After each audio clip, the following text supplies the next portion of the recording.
Bonjour à tous, c'est Ben de Point Break Trading et bienvenue dans ce briefing Forex hebdomadaire. Et on va commencer cette semaine par le calendrier économique qui est plutôt assez peu chargé cette semaine, donc on n'a pas grand chose, sachant que lundi c'est jour férié au Canada et au Japon et on n'attend pas de grosses news par rapport à l'Europe ou aux États-Unis.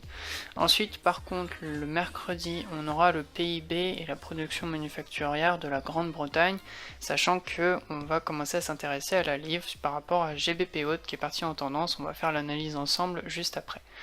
Ensuite, on aura en début d'après-midi les prix à la consommation, donc l'inflation aux États-Unis qui est attendue en hausse de 0,2% pour le mensuel. Donc c'est assez intéressant et on va sûrement voir ce que ça va donner mercredi par rapport à notre position sur EURUSD pour voir si la baisse pourrait continuer et atteindre les 1,13 ou 1,14 puis 1,13 sur USD. On verra comment ça évolue dans la semaine, sachant que justement on enchaîne jeudi à 13h30 avec la BCE et la publication du compte rendu, la minute de la BCE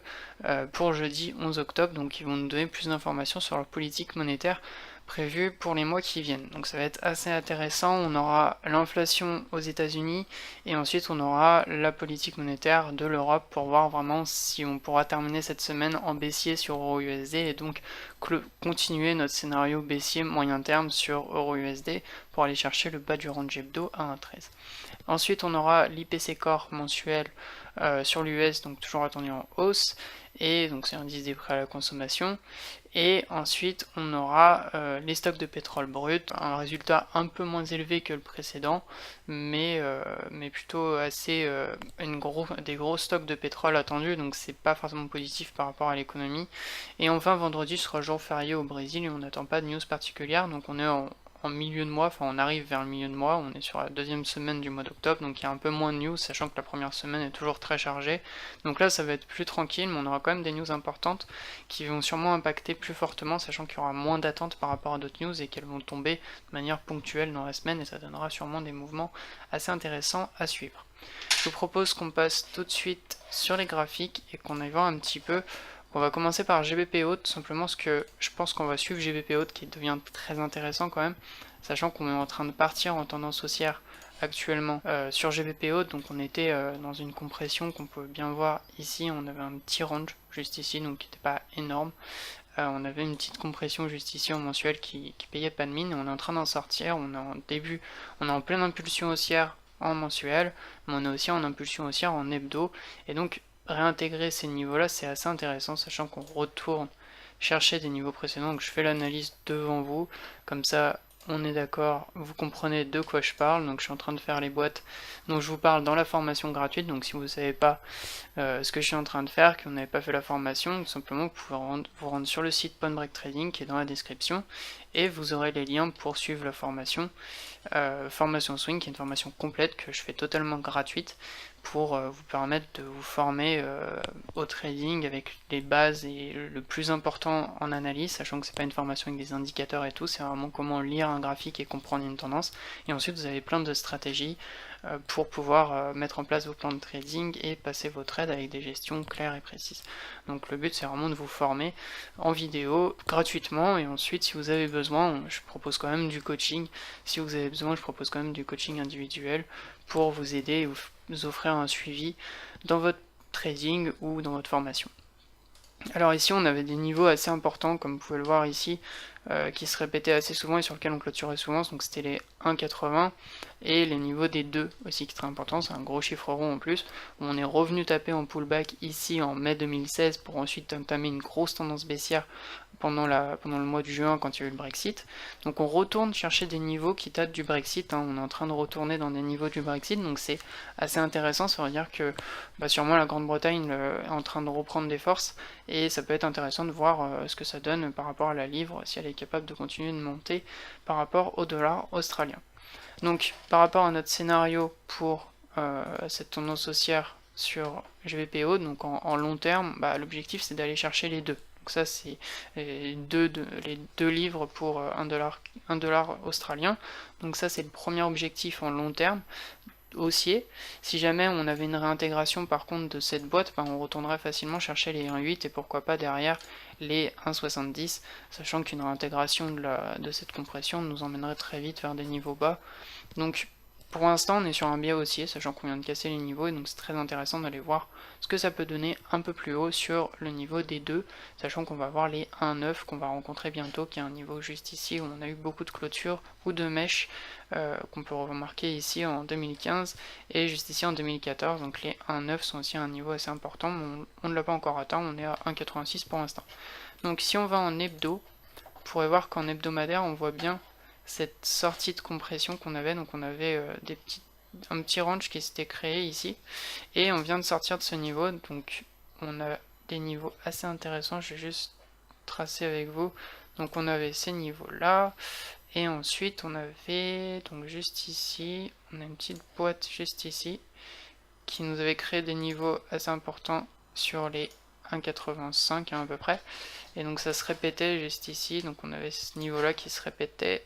et ensuite on a ces niveaux là qui sont juste au niveau des 2, qu'on retrouve ici, le pullback suite au Brexit. Et si on retourne un petit peu en arrière, donc on risque de rencontrer le niveau des 1,9 juste ici,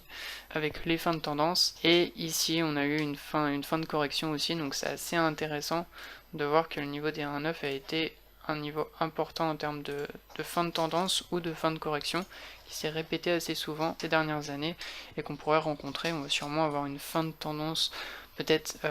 pas hebdomadaire, mais journalière. On aura peut-être une correction dessus si la hausse est rapide.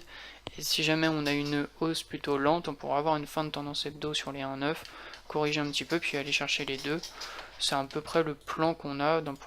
pour le biais haussier. Donc on irait chercher ensuite les 2, alors on va mettre du vert, pardon, voilà, donc on irait ensuite chercher les 2, donc voilà les 2 objectifs haussiers, et si jamais on retournait à la baisse, bien sûr on repart dans cette optique là avec ce petit niveau à 1,8 et ensuite le petit niveau à 1,75 qui sont tout simplement les niveaux de range qu'on avait en mensuel et qu'on peut retrouver ici si jamais on se venait à réintégrer, sachant que les 1,75 sont assez importants pour un point d'achat. Être acheteur sur les 1,75 c'est assez important, donc si jamais on venait à réintégrer, à retourner à 1,75, on pourrait toujours aller chercher des points d'achat ici à 1,75 parce que c'est un gros niveau de support où on avait rangé entre 2016 et 2018 où on a fini par casser, faire un pullback et partir à la hausse. On a eu un petit peu du mal, on a continué à faire des pullbacks et à retourner taper les 1,75 pour finalement repartir en tendance haussière, donc c'est assez intéressant. Et si on pousse un petit peu plus loin avec des concepts d'objectifs en termes de hauteur pour les chartistes et tout ça, donc si on réfléchit un petit peu, c'est le premier objectif, ça serait les 1,9 à aller chercher en moyen terme, sachant que si on reproduit à peu près la hauteur de la compression qu'on avait en mensuel, après la cassure, l'objectif c'était les 1,9 et pourquoi pas les 2 pour aller chercher des niveaux plus hauts qui dataient de 2016-2015. Donc voilà pour GBPO dans hebdo. Donc si on va en journalier on voit bien qu'on a une forte tendance haussière qui a démarré, donc on pourrait devenir acheteur ici dès lundi, donc j'attendrai peut-être lundi de voir une accélération qu'on casse le plus haut de vendredi dernier, mais si jamais si jamais lundi on venait à casser le plus haut de vendredi dernier, pourquoi pas tenter un achat en long terme avec un stop assez bas sur les 1,79, mais le plus intéressant ça sera surtout de jouer justement sur le moyen terme pour aller jusqu'au 1,9 ou jusqu'au 1,95 puis au 2, et en fait tout simplement de jouer de cette tendance et jouer sur les impulsions et essayer de trouver un point d'entrée ici si jamais on avait une petite correction avec un petit pullback sur justement ce gros niveau à 1,85 qui correspond quand même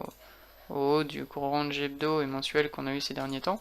Donc si jamais on venait à rebondir sur ce niveau de support qu'on peut revoir en hebdo juste ici,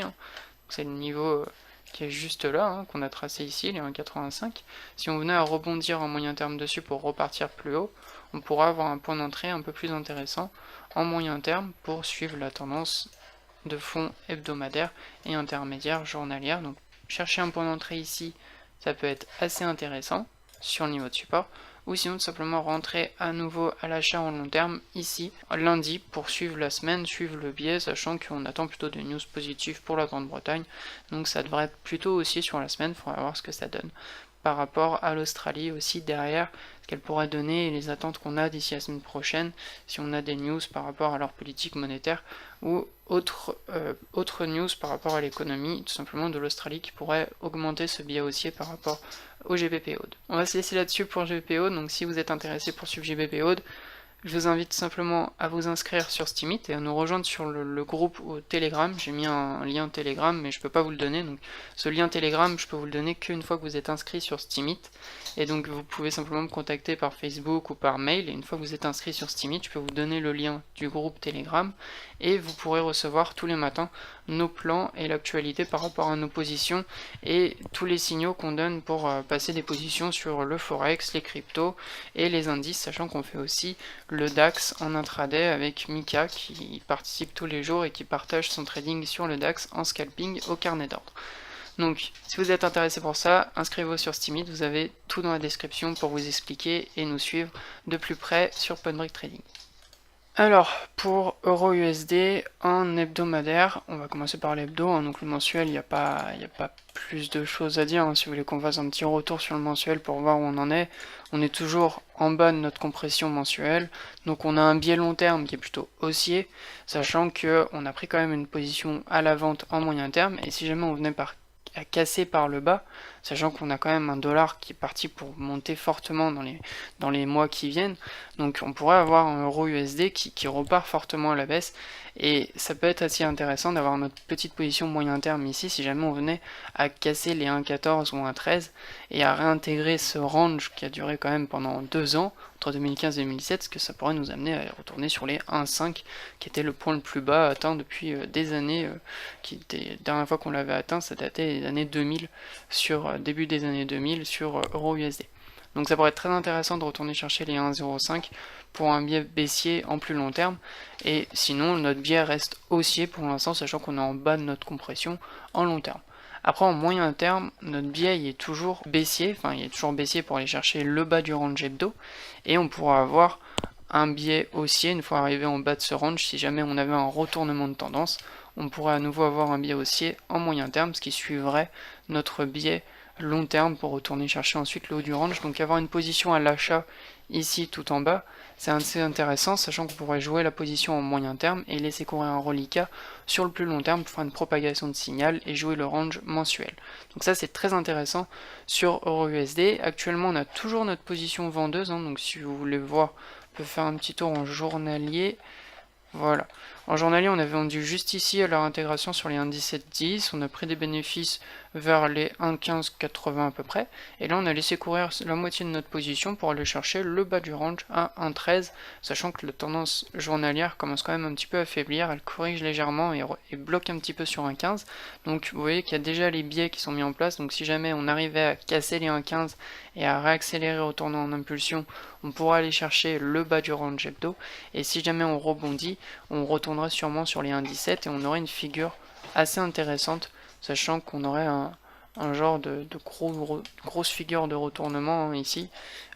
qui pourrait se créer. On aurait une grosse figure de retournement qui pourrait se créer sur l'hebdo sur EURUSD, et donc ça coïnciderait avec notre biais haussier long terme pour retourner chercher les 1,20 et pourquoi pas les 1,25, sachant que quand même d'un point de vue macroéconomique, les politiques monétaires poussent EURUSD à partir à la baisse, sachant que les US augmentent leur taux à la Fed et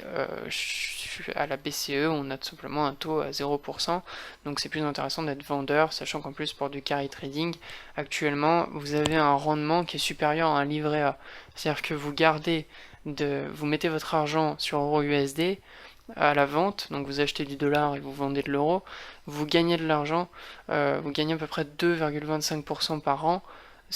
en partant du principe que les variations d'euro-USD sont à 0%. Si par-dessus ça, on a euro-USD qui baisse, bah vous ferez un rendement encore plus élevé, donc c'est quand même très facile de dépasser votre livret A ou votre assurance vie avec euro-USD en ce moment. Donc c'est assez intéressant, et si vous avez plus de questions là-dessus, n'hésitez pas à me demander dans les commentaires. Je pourrais peut-être faire un jour une vidéo dans la formation pour parler du carry trading, sachant que c'est très intéressant quand vous avez un gros portefeuille et que vous voulez placer votre argent par rapport au taux d'intérêt des devises et aux biais que peuvent avoir les devises. Jouer sur les tendances et les taux d'intérêt, ça permet de faire des bons rendements annuels. Voilà, on a fait le tour sur le Forex, donc il n'y a pas grand chose de plus à dire. On a vu GBP qui va être très intéressant, Euro-USD qui est toujours très intéressant à suivre, et pour le reste, on avait USD-CHF qu'on a arrêté de suivre, sachant qu'il est plus intéressant, et je vous invite tout simplement à laisser un j'aime à la vidéo et à vous abonner si vous n'êtes pas abonné, sachant que toutes les semaines on publie un nouveau briefing, et je vous souhaite une bonne semaine, de bons trades et de bien vous former si vous n'êtes pas encore formé. Simplement rendez-vous sur les liens dans la description et vous avez juste à cliquer et à vous rendre sur notre site, vous trouverez tout gratuitement. C'était Ben, ciao et bye.